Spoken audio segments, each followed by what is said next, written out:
নমস্কার, আমি অ্যাস্ট্রোলজার অন্তরা। এই কটা দিন আমি ভিডিও পোস্ট করেছি শনিদেবের বক্রগতি প্রাপ্ত হওয়া নিয়ে। শনিদেব মীন রাশিতে তার বক্রগতি প্রাপ্ত হয়েছেন, আর এই বক্রগতি 13ই জুলাই 2025 তিনি প্রাপ্ত করেছেন বা প্রাপ্ত হয়েছেন। শনিদেব বক্রী হয়েছেন মীন রাশিতে এবং সেটা চলবে টানা 13ই জুলাই থেকে 139 দিন। আর এই 139 দিন ধরে প্রত্যেকটা রাশির ওপর কী প্রভাব পড়তে চলেছে সেই নিয়ে আমি পরপর ভিডিও পোস্ট করেছি। তিনটে করে রাশির ভিডিও পোস্ট করা আছে। আজকে লাস্ট 3টে রাশির ভিডিও পোস্ট করতে চলেছি। যে লাস্ট 3টে রাশির ভিডিও আমি পোস্ট করতে চলেছি সেটা হচ্ছে প্রথম মকর রাশি। মকর রাশি যারা জাতক বা জাতিকা, তাদের পরিবারের সদস্য ও প্রতিবেশীদের সাথে কিন্তু খুব ভালো সম্পর্ক রাখতে হবে তাদের, কেননা তাদের এই পরিবারের সদস্যদের সাথে বা প্রতিবেশীদের সাথে বেশ ভালো রকম বিবাদে জড়ানোর একটা ফলাফল দেখতে পাওয়া যাচ্ছে, যে বিবাদে আপনি জড়াতে পারেন। তো এই দিক দিয়ে কিন্তু আপনি সাবধানে থাকবেন।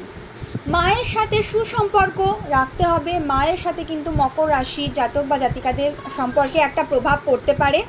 এছাড়া উচ্চশিক্ষা, খ্যাতি এবং কর্মের জন্য এই সময়টা কিন্তু খুবই শুভ। এছাড়া নিজেকে এই সময় আপনি খুব ভালো করে জানতে পারবেন, নিজেকে এই সময় খুব ভালো করে চিনতে পারবেন যে আপনি কি চান। তাই নিজেকে এই সময় যদি আপনি একটু টাইম দেন তাহলে সেটা আপনার জন্যই কিন্তু খুব ভালো হবে। এরপরে আসছি কুম্ভ রাশি।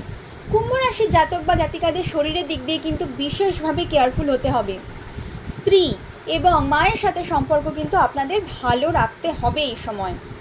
এছাড়া কর্ম এবং আয়ের ওপর কিন্তু আপনার প্রভাব পড়তে পারে, তাই সেই দিক দিয়ে আপনি একটু সাবধানে থাকবেন। মনের মধ্যে আপনার অবাঞ্ছিত ভয় একটা কাজ করতে পারে, তাই পারলে হনুমান চালিসা অবশ্যই মনে মনে স্মরণ করবেন। এছাড়া আপনার এই সময় আধ্যাত্মিকতার প্রতি একটা বিশেষ অনীহা দেখা দিতে পারে, যেটা কিন্তু আপনার জন্য ভালো হবে না, তাই আধ্যাত্মিকতার প্রতি আপনি একটু শ্রদ্ধাশীল হবেন। এরপর আসছি একদম লাস্ট রাশি মীন রাশি নিয়ে। মীন রাশির উচ্চশিক্ষা, সম্মান এবং খ্যাতির জন্য এই সময়টা কিন্তু খুবই শুভ জাতক জাতিকাদের।